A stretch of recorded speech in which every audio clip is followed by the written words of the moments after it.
I wanna be loved by you, just you, nobody else but you. I wanna be loved by you alone.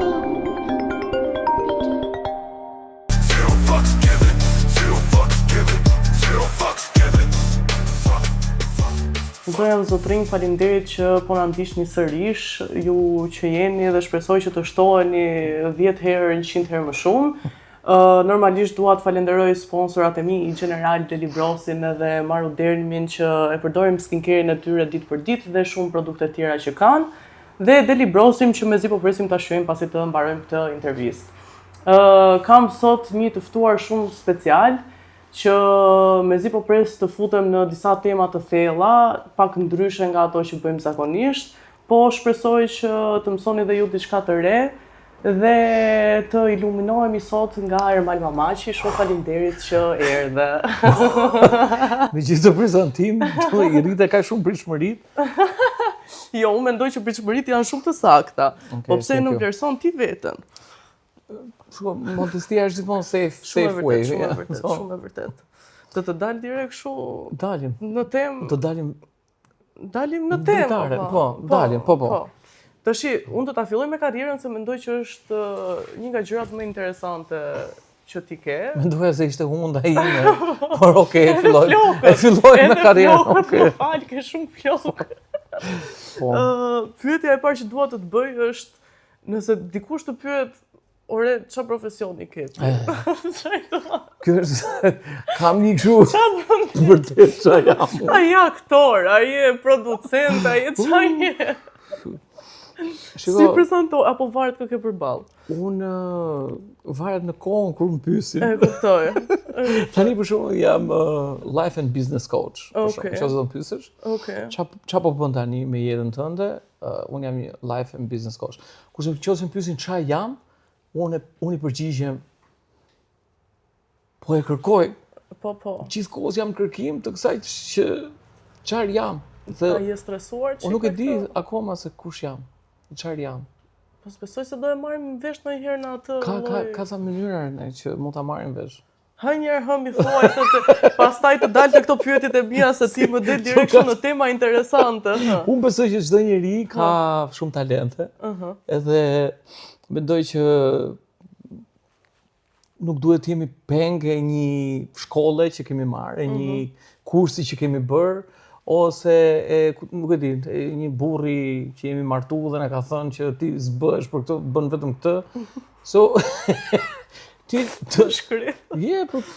ka shumë njerëz që e çojnë veten dëm, edhe siç thuhet, ai vendi më i pasur në botë janë varrezat, sepse aty shkojnë ata njerëzit me gjitha ato idetë ose talentet e tyre që nuk mundën t'i shprehin, t'i zbulojnë, kështu që e di që ka shumë njerëz që më gjykojnë mua pse ndryshoj profesion, ndryshoj kostum, por që nuk më intereson fare sepse unë do vazhdoj të bëj atë që kam qef, atë që kam dëshirë dhe që besoj se mund të kontribuoj në jetën e njerëzve të mi, të planetit, të universit. Po mendoj se mund të bijem të dy dakord që këta njerëzit që gjykojnë, realisht gjykojnë veten e tyre për disa gjëra që ndoshta i reflektojnë dhe i shohin te ty. Prandaj Sigurisht në një farë lloj mënyre të gjykojnë, të Njerëzit- përdorin ty si padyshim që njerëzit gjykojnë sipas vlerave që kanë, kapacitetit që kanë, dhe nuk besoj se njerëz si ata do kuptojnë njerëz si ne, kështu që unë e di që ata nuk e dinë atë që unë di dhe jemi në rregull. Po, mendon ti që këta njerëzit që ty gjykojnë mund të jenë një audiencë shumë e mirë që ti t'i mësosh dhe ti bësh të kuptojnë shumë gjëra në jetë që mund të ishin një great Business. business and, si me thënë, klient të denjë për këtë Yeah. gjë që ti bën. Kur kam filluar të trajnohem për të bërë trajner, se ka një shkollë për të bërë trajner. Nuk është thjesht lexove libër, mësove kurs, dëgjove një fjalë dhe e mësove si ta thush edhe e thua. Një nga këshillat e para që kemi marrë, ose nga mësimet e para, ka qenë që kur mos jep një këshill dikujt që nuk ta kërkon. Okej. Dhe detyra jonë nuk është të merremi me njerëz të cilët nuk duan të ndryshojnë, nuk duan të dëgjojnë dhe që janë të mbyllur. Unë sapo i gjej këta njerëz i them faleminderit, dhe mbrëmë dhe natën e mirë. Dhe nuk argumentoj fare, nuk përpiqem fare sepse është një kohë humbur kohë, energji humbur kohë. Kështu që nëse kemi ardhur me një pikë që nëse ti thu 2 + 2 bën 5, yes. Në mirëpafshim. Po, a e thua se, do me thënë, po ndjek këtë ritualin edhe absolutisht që duke qenë se kështu i ke mësuar se si funksionojnë gjërat, mendoj që është mënyra se si duhet jetë, apo realisht edhe ti ke një farë lloj paqe shpirtërore që nuk ke një farë lloj kështu kundërshtimi që ti them këtij tani që e ka gabim. Jo, dikur me mosh ndryshojnë shumë mënyra se si percepton ngjarjet edhe se si i reagon ndaj ngjarjeve dhe dikur isha kështu merja flak kur kam qenë sa ty për shembull. Te kuptoj, okay, shiqyrën ti e mirë tani. Je si për divanit, jo këtu, hypja këtu si me kam. Po. Edhe bëhesha blu. duke përtit për të mbrojtur temën time dhe sepse un kam të drejtë dhe ti e ke gabim. Por tashi ka ardhur një pikë, vjen një mosh më i motër që ti thu it's fine, ti ke menën ta, nuk kam menën tim. Nëse të duhet kjo që unë mendoj ose që unë di, okay, hajde, ta shpjegoj dhe prap masi ta them unë, vendos ti se çfarë do bësh me atë që more. Po, a mendon se realisht dikush ka të drejtë apo është thjesht çështje perspektive? Unë besoj që unë ndjek të drejtën. Okej. Dhe besoj dhe atë që ai që thot kundërtën time ndjek të drejtën e vet. Kështu që të gjithë kanë të drejtë në një farë mënyrë. Drejt, drejta fiton kush ajo drejtë që na bën neve më mirë. Nëse ty të bën më mirë kjo, mbaj këtë. Edhe unë mbaj këtë time. Okej. Edhe te kjo pjesa e kërkimit të vetes, se më duk interesante që e ceke. Si je ti në kërkim të vetes tërkohën? Kur fillove ti të kuptoje që s'di asgjë për veten tënde? A mendon se mund të arrish të gjesh veten tënde? A mendon se mund ta gjesh në një jetë tjetër, për shembull nuk e di a beson në reincarnation si thon shqip? Unë besoj që po vim. Rimishërim. Besoj që vim tu në këtë jetë për të mësuar. Edhe mendoj që njerëzit bien në gjendje depresive ose plagështie, shkojnë burnout, ose janë tinatosur, ose janë confused, janë overwhelmed, janë të mbingarkuar. Domethënë vinë në këtë gjendje sepse kanë ndaluar një proces që ndodh brenda nesh që quhet rritje. Nuk po flas për rritjen fizike. Ndoshta as për atë mendore, por për atë shpirtërore, se shumë njerëz nuk e dinë që ka dhe një rritje që është për shpirtin, jo vetëm për jo vetëm për mendjen, domethënë, unë dikur që kur mësova unë këto, erdha ke miqtë e mi, ke kolegët e mi dhe i thash, jo, ne kujdesemi për trupin, kujdesemi për mendjen, po për shpirtin, a kujdesemi, si mund të kujdesemi për shpirtin? Si t'i japim punë ekstra vetë. Jo, më thonë, a e bo geja na i gjoa, qa kjo punë me ty kështu e dash një flak, thjesht, kështu që, unë di këtë që ne vim në këtë botë, në këtë jetë, për të mësuar. Edhe duke mësuar, duke eksperimentuar, duke parë, duke qenë të hapur për të marrë informacione të reja, ne kemi mundësi për të zhvilluar veten tonë, për të rritur dhe për të kuptuar se çfarë na bën të lumtur. Momenti që ty, si thua, kjo jetë ka një pikë që ti ndihesh gati për të hedhur, do thotë që diçka brenda teje do të vdesi ose duhet ta vrasësh dhe duhet t'i japësh një mësim të ri, një objektiv, një qëllim që ta bësh të lumtur. Po, pse mendon që ngecin njerëzit edhe nuk rriten më? Për shembull, unë kam vënë re shumë shqiptarë që emigrojnë jashtë shtetit, që kanë shumë vite jashtë, unë ngecën ora, do të thënë mund të kenë 20 vjet në Amerikë ose në Francë ose ku di Oh unë, my dhe God. ngelen janë 20 vjet kur kanë ikur nga Shqipëria, u ri në ku di unë 97 ose kanë ikur në 97 në Truri. Pse mendon se ndodh kjo? Nuk kanë evolim. Nuk mund të them që janë të gjithë shumë. Shumë, unë mendoj që janë shumë. Okej. Nuk dua të them shumica, po janë pafund.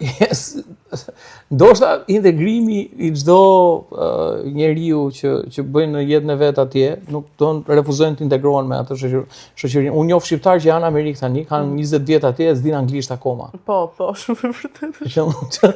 Ju ka dalë ndonjëherë kjo tipja René Refo edhe keni thënë prit se që ka duke përdorur këto produktet e Maruderm, gjithashtu Note Cosmetics që është nën Maruderm, dhe keni thënë ç'a janë këto?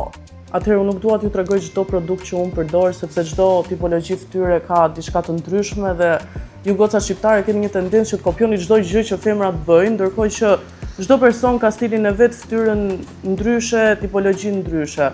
Unë dua t'ju them që kjo firmë realisht më ka ndryshuar jetën për këtë një muaj që unë e kam përdorur. Nuk kam pasur asnjë breakout në fytyrë dhe fytyra ime është super si beb dhe ka një shkëlqim që nuk e ka pasur ndonjëherë.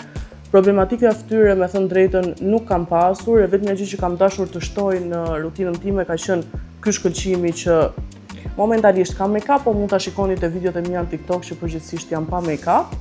E vetmja gjë që do rekomandoja që mund të përdoret nga të gjitha ju është ky toner i fantastik. Okej, një kat këtu të lutem. Pastron qelizat e vdekura, zhbllokon poret që mos të kemi më akne, përdoret shumë për balancimin e fytyrës. Për shembull, unë kam pasur rozeshja ose këtë pjesën e rozë që të bëhet këtu për gjithë ju që nuk e dini, dhe më ka bërë të një trajtshme komplet fytyrën, dhe gjithashtu me shkëlqimin absolutisht, sepse kjo ka qenë gjëja më kriter në gjithë jetën time që të shkëlqej kur eci në rrugë, më kupton? Përdoret 3 herë në javë, në gjithë kjo shishe. Dhe unë jam super e lumtur, absolutisht që kam dhe produkte tjera, nëse jeni të interesuar për ato produkte mund të shikoni te faqet e mia, por siç ju thash, ka lloj produkte që ju ta përshtasni me fytyrën tuaj. Mund të futeni dhe te faqja dhe them që Maruderm zgjedh edhe natyrën edhe shkencën për t'i bërë këto gjëra sa më të bukura dhe sa më efikase për ne. Zgjidhni Maruderm. Foli çik tim thot mu, foli çik thuj. E them pse nuk i flet ti? O s'di me fol. Po të paktën të thonë po të respektoj ty, prandaj ti dalin një çik shumë. E pa besueshme, ose që kanë për shembull 20 vjet ose 15 vjet në Gjermani nuk din gjermanisht. Do betohem është e vërtet, sepse rrin vetëm me shqiptar, shohin lajme me shqiptar, hajnë qofte, pinë raki, shqiptarë ja sjellin kështu, bëjnë muhabete për politikën e Shqipërisë dhe rrin atje. So është do të thënë rritja ose integrimi i njerëzve, edhe kjo nuk i ndodh vetëm shqiptarëve, pse ka edhe komunitete turp. Po, absolutisht. Ose nuk e di. Po merremi me këto që kepi, tha se këta të tjerët. Po. Ka të që ke dhe rri kujdes tash se s'vjen më. Janë këto besimet e vjetra. Por ajo që ndodh me këta njerëz është që të njëjtin fat do e kenë edhe në Shqipëri. Nuk është se ndodh atje stopimi. Për shembull, një person që do me bëj sukses në Shqipëri, e bën si në Shqipëri, si jashtë, ose ai që e bën jashtë e bën në Shqipëri, ose ai që se bën dot atje nuk e bën dot as tu, edhe ja vën fajin pastaj mjedisit ose gjëra. Po çfarë mendon se është thelbi i problemit mos rritjes shpirtërore ose të avancimit mendor ose bravo. Fillon nga ajo që ne themi, ne dim ç'a dim, po s'dim ç'a s'dim. Dhe njerëzit në fillim nuk kanë qëllime, është kaq e thjeshtë. Nuk din se çfarë duan. Do ta kapësh dikë, tu kemi si mshyri për shembull, ka ca tipa kështu nga këto që që rrinë akoma më mbështeten nëpër pemë, edhe rrinë nëpër pemë mbështeten. Tash vjen Zoti dhe thotë, çfarë do? Kërko çfarë dush. Janë pa përgatit shkret. Jo, nuk din çfarë don, nuk e din. Ora më thuaj çfarë do. Dhe po ti pyesësh shumicën e njerëzve, për shembull, thuaj më jepi listë me 10 qëllime që ke. 10 janë shumë, 3. Cilat janë 3 qëllimet? edhe qëllimet çfarë bëjmë në këto trajnime për shkakun. Unë mësoj njerëzit si të vendosin qëllime dhe e para është dëshira. Që njerëzit nuk dinë çfarë duan, edhe nuk duan. Edhe i them, okay, do të bëjmë 3 qëllime, po do të bëjmë qarta. Pra që është kjo gjë. Pastaj do të bëjmë të arritshme që po mund ta marr, pastaj do të bëjmë të matshme që është kjo gjë, po është kaq, edhe do vjen në këtë kohë. Edhe thonë, okay. Edhe këtu fillon një proces tjetër që tashmë këta kanë fokus. E dia është shumë virale pjesa me makinë kuqe. Sa do ta thosh, apo thash mos flit para kohë lërë. Ideja është, jo se ndoshta mund ta them se Po shpjegoj absolutisht. Është vërtet shumë e vërtet. YouTube, po është ajo eksperimenti i makinës kuqe që nëse unë them ty që nesër për çdo makinë të kuqe që ti të shohësh, ti do marrësh 1000 euro në darkë. Domethënë ti nesër do dalësh edhe do shohësh vetëm makina të kuqe, do jesh në kërkim të makinave të kuqe. Do thosh sa shumë çekan. Edhe oh my god, është si kur ngeli Ami Shtazan, unë shifsha vetëm gra Shtazan rrugë. Ku pas kanë qenë më vlla këto? Sepse fokusi im ishte un kam i grush Shtazan në shtëpi, shoh gra Shtazan, shoh vetëm bebe. Po sa po lindë un s'pash më gra Shtazan, edhe akoma nuk kam pa një çat ditë. Kam 12 vjet që nuk shoh. Dhe çfarë nota, ti të shohësh makinat kuqe. Sepse komanda është që ti do marrësh 1000 euro në darkë për çdo makinë të kuqe. Edhe vjen darka. Edhe ti je gati për të marrë eurot. Edhe un them, je gati Erne? Po. Jo, unë do të them, je gati? Po thu ti. Kam parë, edhe unë them, sa makina blu ke pa? E ti thu, what the fuck? As kam pasi makinë blu.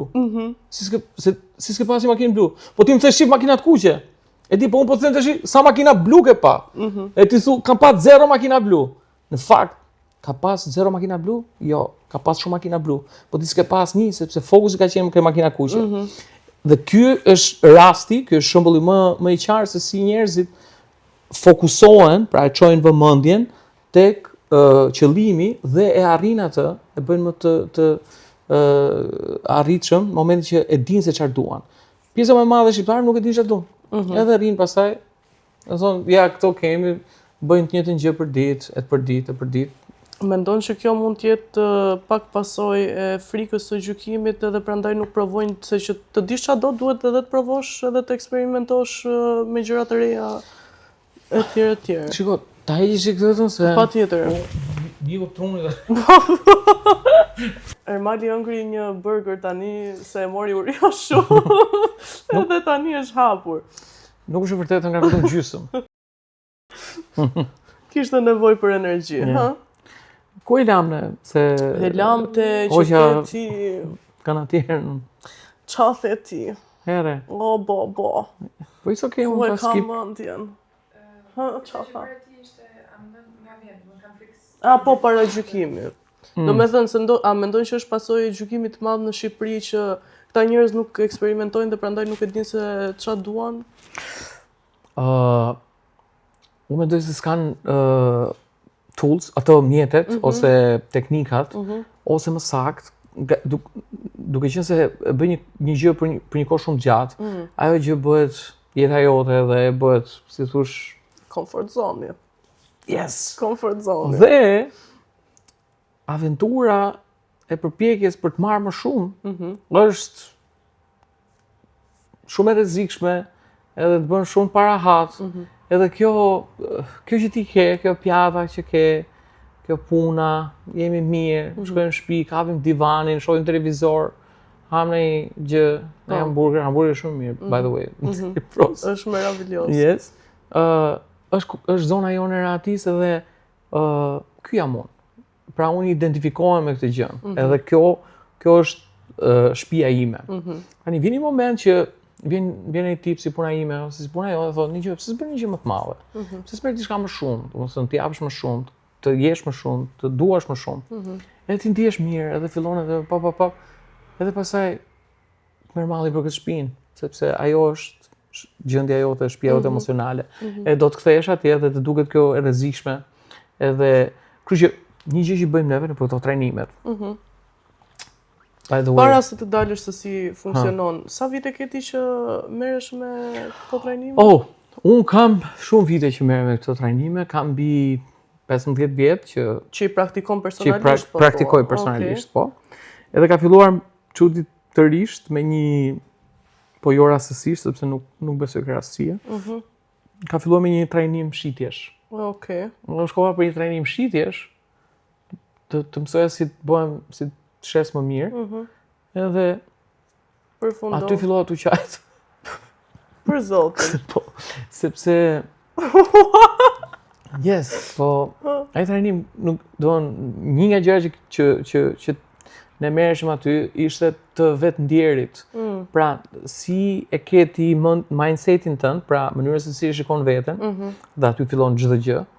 Për të shitur këtë lloj produkti, pra high-ticket ose diçka tjetër, edhe u futa në sa gjendje që na futej për trajneri dhe aty kuptova që isha lom çfarë. Domethënë ndjenjat e mia ishin s'kishin ku të shkonin. Isha shumë rënd. Edhe nga aty pastaj fillova të studioj trajnime të tjera, derisa u përfshiva kaq shumë sa që fillova dhe kurset për të bërë unë trajner, që të mësoj të tjerë. Dhe në fillimet e mia kanë filluar në 2016 dhe mësoja njerëzit që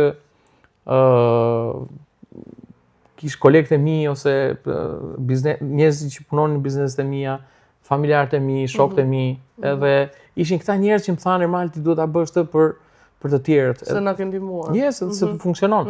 Dhe erdhi pandemia. A ka qenë kjo periudha që je shkputur edhe nga televizori? Po, ka qenë periudha sapo erdhi pandemia unë u shkëputa nga televizioni. Ka qenë një njëta periudhë pak a shumë. Një periudhë dhe fillova pjesën e trajnimeve që ta bëja publikisht për tjerët. Sigurisht, si çdo gjë që unë bëj për herë të parë, ka protesta, revolucion. Edhe u shoqërohet me debate, me njerëz që nuk janë dakord ose që kundërshtojnë dhe shpreha e madhe kur u bë ky. Po. Edhe janë këta të mëdhenj që e thon këtë zakonisht. Yes, por si gjithmonë I don't care. Edhe tani që flasim, unë kam mbi 5 vjet që e ushtroj unë jam në këtë biznes dhe që kemi bërë me qindra trajnime, mbi 25.000 vet kanë parë të paktën një nga trajnimet e mia, që është ky mendon të shoh fito. Kam një grup më shumë se 100 veta që është si thua në një gjendje që hyn e dalin vazhdimisht njerëz, të cilët janë platinum members, që unë i trajnoj vazhdimisht. So, po shkon shumë mirë. Janë njerëz që janë të subscribe, si me thënë që kanë ndaj monthly, si funksionon kjo? Janë të antarësuar, kanë vjetore këtë abonimi, edhe për shkak nëse ti do futesh aty për një vit, do rish me mua çdo 2 javë unë do të trajnoj, do të trajnoj 2-3 time, dhe do kalojmë dhe kohë së bashku me grupin. Trajnimet do të thënë janë në grup, nuk janë personale tek janë në grup dhe personale, edhe tek po. Okej. Për shumë linja të ndërtimit të një biznesmeni që në fakt merrem më shumë me pjesën e tij si njeri përpara se sa si profesionist në atë që bën. Po. Edhe ke pastaj dhe seminare që janë gjithashtu për members apo si funksionojnë, me thënë përveç këtyre që janë platinum members, çfarë ka tjetër, si funksionon? Po, unë her pas here një herë në 3-4 muaj bëj një trajnim quhet Mendon të shoh fito.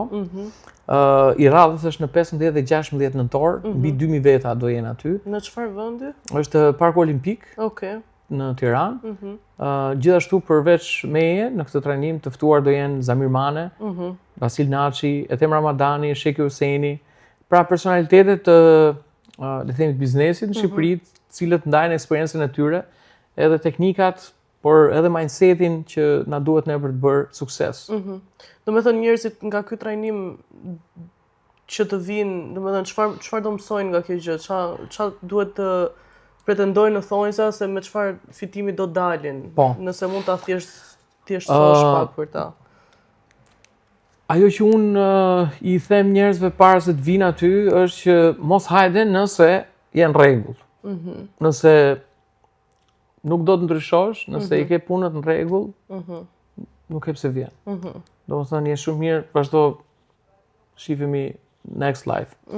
Nëse mendon që diçka në jetën tënde duhet ndryshoj, nëse çfarë do lloj gjëja? I mean, nëse ndjenjat e tua nuk janë rregull, nëse mendimet e tua nuk janë rregull, nëse ndihesh konfuz gjithkohës, nëse nuk di se si të delegosh, se si të organizosh jetën tënde, si të rrisësh fuqinë brenda teje ose motivimin. Domethënë, nëse ndihesh sikur i lë punët ose s'ke fuqi me uçu, me ikë në punë etj. Gjitha këto janë një sinjal që ti duhet vish aty dhe ajo që të marrësh është një ide dhe teknika të qarta se si të rrisësh standardin, se si të bësh një plan dhe unë kujdesem bashkë me ekipin tim që në fund të 2 ditëve, sepse është 2 ditë, në fakt është për njerëz anormal ky trajnim. Sepse ne mendojmë që normal is boring. Domethënë është komplet anormal se është 10-12 orë në ditë dhe njerëzit kërcejnë aty, ka rock, hip hop, house, ka balerina, DJ, domethënë nuk është një trajnim që deli gjysh aty edhe se gjumi. Domethënë gjysmë e trajnimit njerëzit janë në këmbë, duke bërtitur, duke kërcyer, duke qeshur.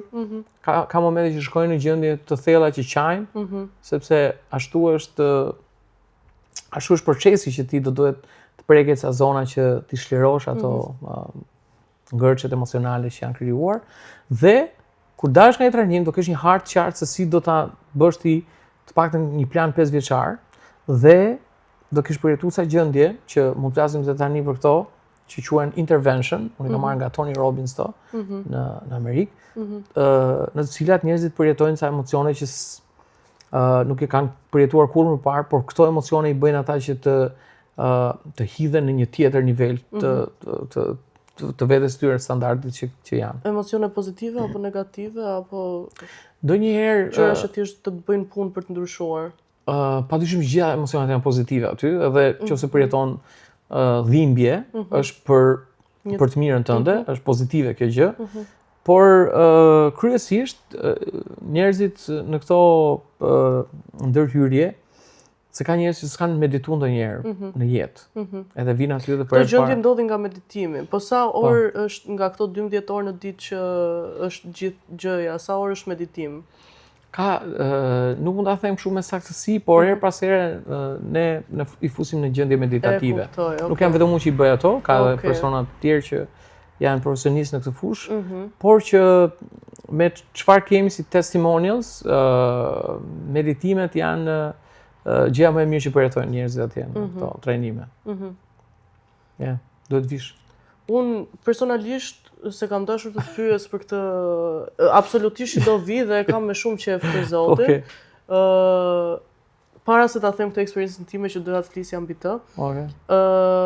Këto seminaret, nëse mund t'i quaj të tilla, i bën vetëm në Tiranë apo ndryshojnë lokacionet, domethënë si funksionon? Po, kryesisht ne i bëjmë në Tiranë, janë edhe në online, do futen njerëz në Zoom nga gjithë vendet e botës. Ku jemi për Kosovë, Maqedoni, në Angli, në Itali, në Zvicër, shumë kemi për Zvicër. Dhe në vende të tjera, domethënë së shpejti do jemi edhe në shtator jemi në Amerikë, në New York edhe në Florida. Domethënë ne shkojmë në vende ku ka shqiptar, janë shqip. Se edhe kjo është shumë interesante, sepse shumë njerëz për shkak që meditojnë me për shembull guided meditation në anglisht ose në gjuhë të tjera. Po, përgjithsisht edhe unë. Në momentin kur ti e merr guide atë udhëheqjen në gjuhën tënde, pra në shqip, kjo ka një efekt të jashtëzakonshëm sepse subkonscienca jote është në shqip. E kuptoj. Edhe e merr direkt komandën. Edhe për këtë bëhen këto, që ti të ndryshosh ca gjëra aty brenda. Për njerëzit që janë të interesuar ku mund të aplikojnë, domethënë për si mund të vinë, si mund të është shumë e thjeshtë ermalomaqi.com, edhe aty futen marrin biletën ose na shkruajnë në Instagram tashmë. Instagrami është kështu. Cool. Very nice. Do të shikoj edhe atje. Yes. I'm very excited. Yes. Edhe jam edhe kështu në një fazë tranzicioni, kështu që I need it. Do të bëj shumë mirë këtu. Po. So unë kam bërë një meditim edhe gjithë shoqëria ime thotë që unë jam më çmendur. Dhe unë tani nuk e di polli truri im apo se si ka qenë muhabeti, po unë kam parë veten në një past life, pra në një jetë të shkuar, sepse unë gjithashtu besoj në rimishërim. Dhe past life flasim, domethënë këto mund të kenë qenë vite shumë të lashta, sepse unë kam qenë mashkull do me thënë ishte vibe Troja, isha si për një kali, Okej. isha muskulos, kisha flokë të gjatë, kisha një të dashur, Okej. do me thënë ka parë shumë gjëra aty që Yeah. nuk e di ku isha, dhe dua të di. Mund të më iluminosh pak vishit. Çfarë ka ndodhur? Çfarë ka ndodhur? Unë se di ku... A janë të çmendur? Se kam qenë sober, as nuk kam pirë ndonjë gjë. Ja, e sigurt që nuk kishe pirë diçka. Po, shumë e sigurt. Ja, po ishe në meditim edhe ndodhi kjo. Po. Okej. So, nga ajo që di unë për meditimin, edhe pjesën e hipnozës ose këto që janë që quhen alter state, që ajo që unë besoj për pjesën e universit, do të thonë besoj që ka një Zot, është një krijues, është diçka e mbinatyrshme që nuk du ta përcaktoj me fe edhe me besime fetare, po e di që është diçka që është mbi neve dhe di nga ana tjetër që ne vibrojmë, jemi në një lloj frekuence, vibrimi dhe kryesisht njerëzit mendimet janë të 99% njësoj, edhe vetëm një pjesë e vogël e mendimeve të kësaj gjendjes kolektive vibrojnë në një tjetër frekuencë. Tani mendohet pak si Radio Mars. Radio ka kanalin numër 1, ka 2-shin, 3-shin, 4-ën. Qose ne, dhe këto janë frekuenca, janë valë, transmetimi. Edhe lidhen dy radio janë ke njëshi, dhe ne dëgjojmë njëri tjetrin ke njëshi. Nëse unë do shkoj ke dyshi, do shkëputem nga ty dhe do lidhem me të gjithë ata që po flasin ke dyshi. Okej? Tani, mendja, po ta shohësh me këto elektrocefalogramat që ka valë aty brenda, valët e trurit. Edhe kur ne tani për shembull jemi në një frekuencë, mund të jemi 11 Hz ose diçka e tillë. Okej. Kur ti qetësohesh shkon 8 në gjendjen theta, për shembull, në meditim shkon 6, në theta kur është ajo gjendja kur ti fle, shkon 4 Hz. Pra truri e gjetëm që është me val, punon me val. Edhe vinë mendimet, ikën mendimet. Kur ti ke bërë këtë seansën e meditimit të thellë, që mund të qenë hipnozë, mund të qenë një ndërhyrje shumë e thellë etj. Truri jot patjetër ka kaluar në ca valë të tjera, në të cilat transmetohen disa frekuenca, kanale të tjera. Po. Çado që ti beson është në rregull. Çado që unë besoj është prapë në rregull, si thonë në fillim. E kuptoj. Tani, nëse ne mendojmë që koha është një koncept i cili është krijuar me Big Bangun ose mendja jonë ka mundësi ta perceptoj vetëm kaq sa ne dim. Atëherë ne dim që jemi shumë të limituar. Që do thotë, nëse do t'i heqim këto limitet e besimit, pra që unë besoj që ne mund të udhtojmë në kohë, ose mund para ose mbrapa etj, dhe qofse unë besojmë që kemi qenë ndonjëherë në këtë jetë përpara, jemi shpirt dhe vim e ikim për të mësuar etj. Ti mund të kesh bërë një kontakt edhe je futur në ndonjë vit ku ke qenë atëherë në ndonjë vend tjetër në këtë planet dhe ke aksesu këtë moment. Okej. Por padyshim që ka pas një arsye pse ka ndodhur kjo. Domethënë ruhet një mesazh që pse e ke parë atë gjën, unë nuk e di çka ka qenë, si ke ardhur aty.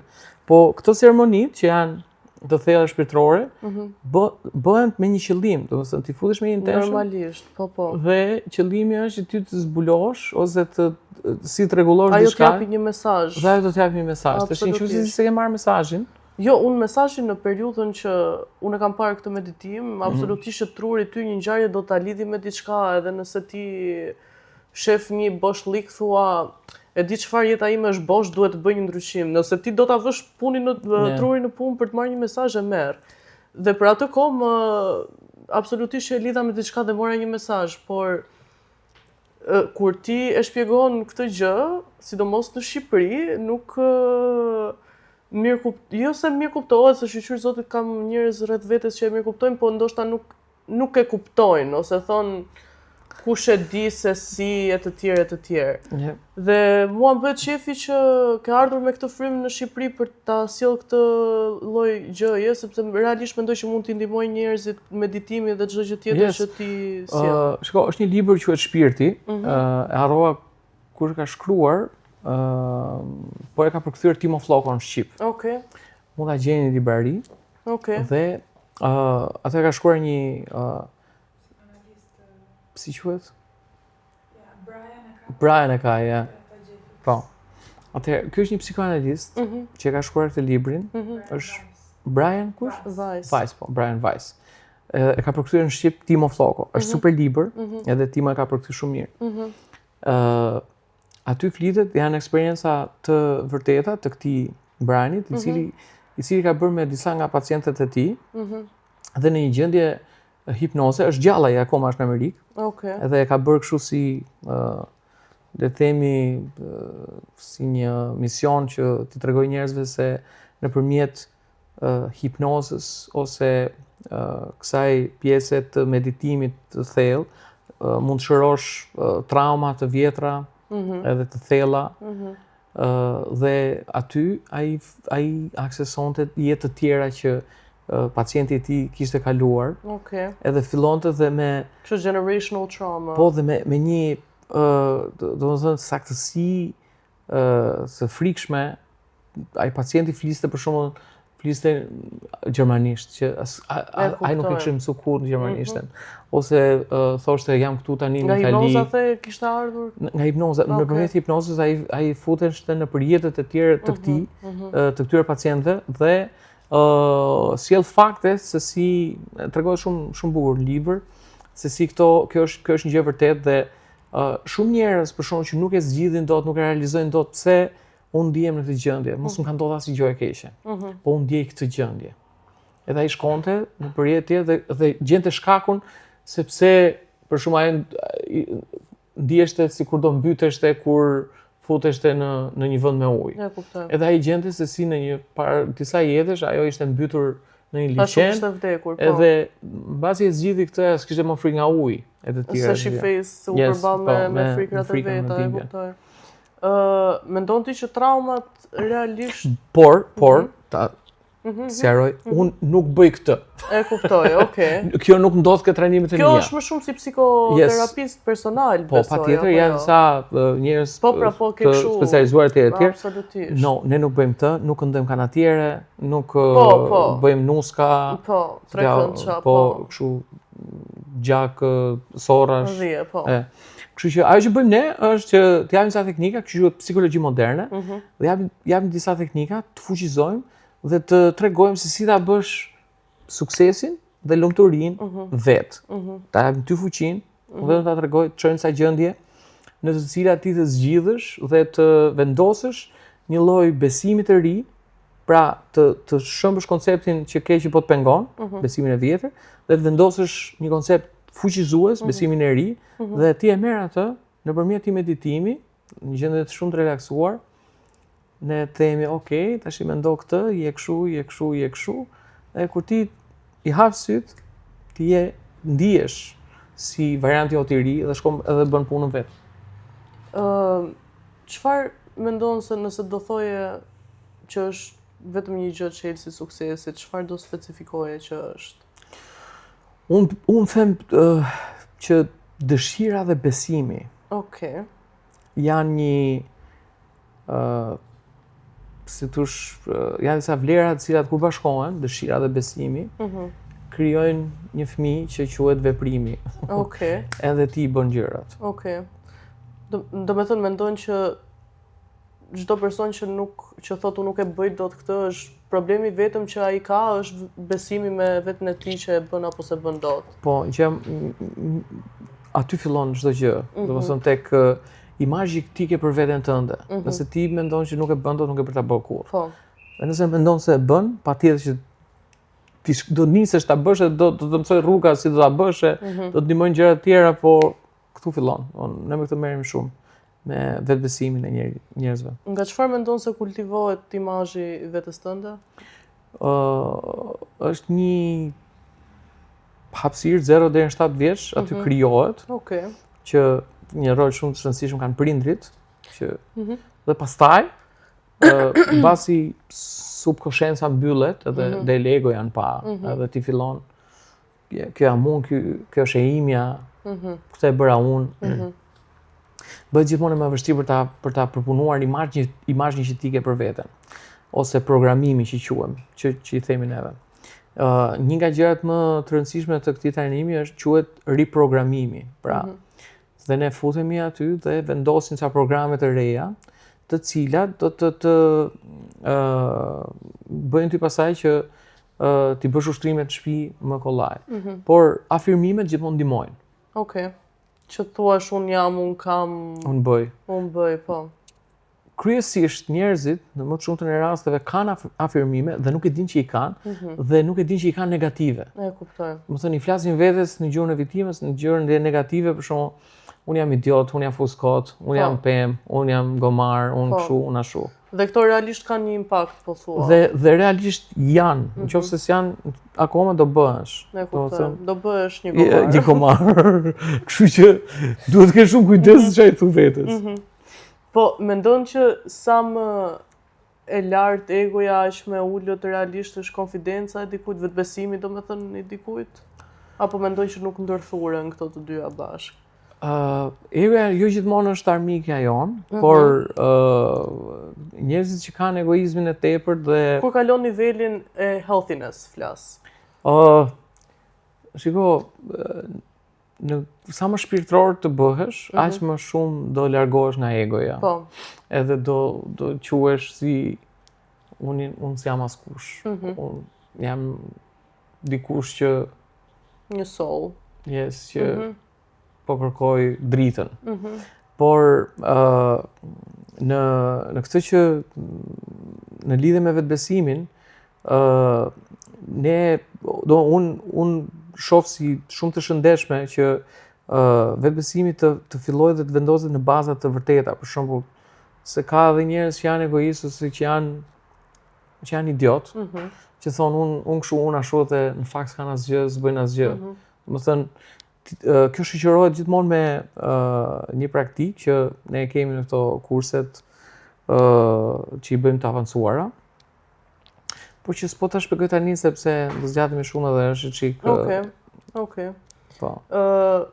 Mendon që kur ke qenë në televizion të ka mbytur egoja jote në atë periudhë? Kryesisht unë jam karakterizuar nga modestia, paktën kështu mendoj unë për veten time, por po mund të ketë pas momente që kam çeduar në këtë drejtim. Edhe se kam parë realitetin ashtu siç është. Po nga thonë njerëzit për mua se miqtë e mi, unë karakterizohem nga thjeshtësia. Domethënë nëse dikush thotë do ikim te ky lokal, ikim thamun. Edhe dikush tjetër që unë njoh thotë jo prisi s'kam bë flokët. E kuptoj. Kush është atje, me kë do hym, kush do ulet me neve, etj. Unë s'kam pas asnjë këtë problem. Po, çfarë të ka bërë ty, domethënë në një shoqëri kaq limituar, që të marrësh këtë ambicie për të bërë një tranzicion? Sepse për shembull unë mendoj që shumë shqiptarë që mund të kenë qenë do donin të ishin në pozicionin tënd, për shembull kur ti ke pasur emisionin tënd, dhe do thonin unë këtu dua të rritër jetën time, jam shumë mirë, respektohem, bëj lek, kam një farë lloj reputacioni etj. Dhe nuk mendoj se do përpiqeshin të arrinin diçka më shumë, sepse mendoj që vizioni atyre është shumë i limituar. Çfarë të bëri ty ta shtyje veten ose të ndodhi diçka që the jo unë mund të bëj më shumë? Unë gjithmonë kam eksperimentuar në fusha të ndryshme të artit ose të biznesit, edhe më pëlqen gjithmonë që të fitoj terrene të reja. Ajo që unë ndjej nga pjesa e bizneseve ose artit, është që kam i lidhje të fortë me intuitën, edhe e kuptoj shumë shpejt kur we're going down.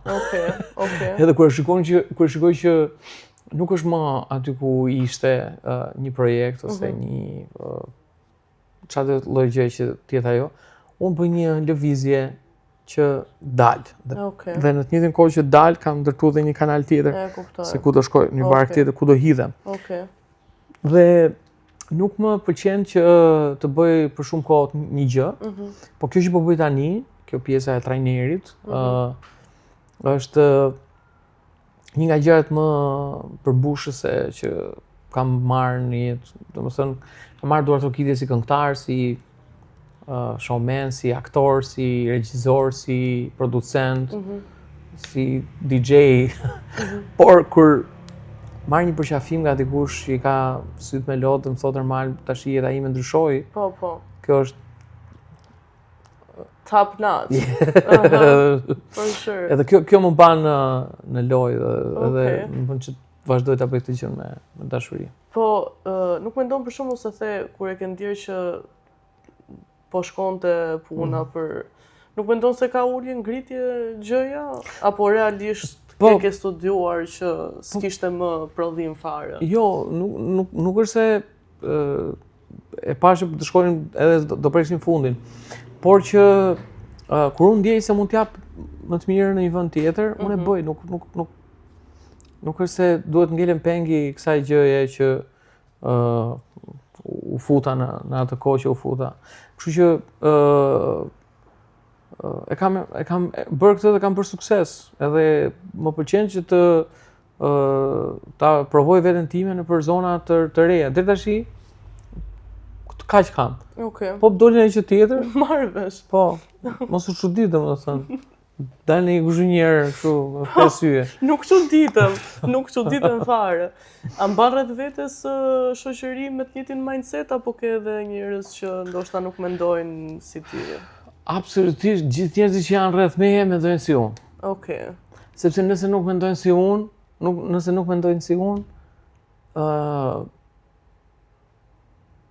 nuk janë aty ditën tjetër. Nuk rinë dot, me thënë drejtën, sepse unë besoj që ne të reqim afër vetes, brenda rrethit tonë ngushtë, atë që ne jemi, ose shkojmë tek ai rreth që na përfaqësojnë. Domethënë vlerat tona janë të njëjta. Edhe vjen një pikë që ti nuk kujdesesh më për njerëzit, por kujdesesh për veten tënde. Pra, ajo që unë bëj është ruaj energjinë time, kujdesem çfarë janë mendimet e mia, çfarë janë vlerat e mia, koncepti im për jetën, bla bla bla. Dhe kjo energjia ime i tërheq dhe i largon njerëzit që janë në të njëjtin vibrim ose jo. So, këtu jemi. Për shembull, gjitha çunat janë si ty. Gjitha çunat janë si ty, is crazy. I love them. Ja, se që po punoj tu. Love them. E kuptoj çfarë po thua. Edhe mbetën edhe shumë muhabeti foto. Sigurisht. Okej. Po, për shembull, si ka mundësi që e zëm ti ke me Amin më 20 vite? Po, martes, po. Dhe si ka mundësi që nuk ndryshon, se ju jeni në evolim të gjithë kohës, apo jo me çfarë po kuptoj dhe nga mindseti, mendoj që të dy jeni të tillë. Njësoj. Dhe si ka mundësi që ky evolimi gjatë gjithë kohës nuk ka shkaktuar një përçarje dhe nuk keni evoluar në degëzime të ndryshme, nëse po më kupton ku dua të Po, të kuptoj dhe nuk besoj se do ndodhi ajo në këtë lifetime. Por tashmë në kohën e sotme të mbash një lidhje të gjatë dhe një martesë është, si thua, edhe më e vështirë se çka qenë atëherë, sepse tashmë njerëzit janë bërë shumë mos kopçarës, për shembull, sot zgjohesh s'pëlqej si e kref, du divorcin. Ose pse e pive kosin ti, du divorcin. Por çfarë mban sigurisht është dashuria, edhe kemi zbuluar që në çdo jetë kemi kërkuar njëri tjetrin. Okej. Ndoshta kjo mund të jetë. Okej. Që na mban afër. Pastaj gjithë, siç e thash më përpara, dhe Ami është në të njëjtin vibrim, në të njëjtën frekuencë me mua. Ne trajnohemi bashkë. Duam të kalojmë kohë bashkë dhe të rritemi në anën shpirtërore së bashku. Very nice. Yeah. Very cute. Yeah. Sa kohë të desh ta kuptoje që, okay, jo që do e martoje, po që kjo do zgjasi, kjo lidhje. Mbasi e kuptova që ishte ajo e duhura. Po, do me thënë... Që do zgjaste. Well... Jo e duhura që do që the, okay, like I'm marrying her, po që mendove me vete, the, do eci ca kjo lidhje. E ndjej që do eci.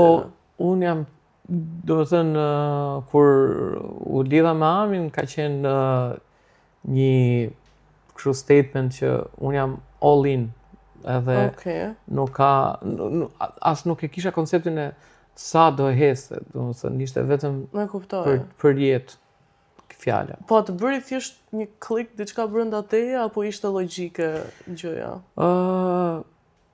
Më shumë ky kliku. Nuk ishte shumë gjëra logjike në atë moment. Po më vonë kuptova që bëre zgjedhjen e duhur. Po, pastaj po jep pra shpjegim. Okej, të zgjidhe këtë. Okej. Top 3 gjërat që mbajnë një marrëdhënie të shëndetshme. Okej. Respekti sigurisht, patjetër që atë po e lëm hapur, po e lëm jashtë dashurinë. Okej. Ha? Po, absolutisht. So, respekti, përkushtimi, edhe aventura. Okej. Like, shumë njerëz shkojnë poshtë ose ndanë sepse harrojnë të bëjnë qef bashkë, edhe rrinë vetëm shumë si kalove. Po, ulen. Po. Dhe shohin vetëm pastaj që i duket gruaja si vlla. I thu gruaja, u gjatë komës. Qa është diçka që ju ziheni tërkohën në shtëpi? Ose tërkohën shpesh e mos ziheni po. Kjo tërkohën nuk e kuptoj. Që ziheni shpesh. Që nuk bim dakord është që unë rri më shumë, unë e kaloj atë orarin e gjumit të kalamajve. Edhe që loz në kohën kur duhet flejnë. E kuptoj. Kjo është një nga gjërat. Këtë kohën e ka përcaktuar Rami, apo është koha e përcaktuar nga të dy ju? Jo, kemi përcaktuar të dytë, por këto bim dakord bashkë. Okej. Yeah, that's it. Interesant, s'pëgjej gjëra që zihemi. Mirë, s'ka. Unë që kam perfekt, Fazoni. U bë një orë, jo thjesht si ta dish. Po, edhe një pyetje të fundit për mbyllje.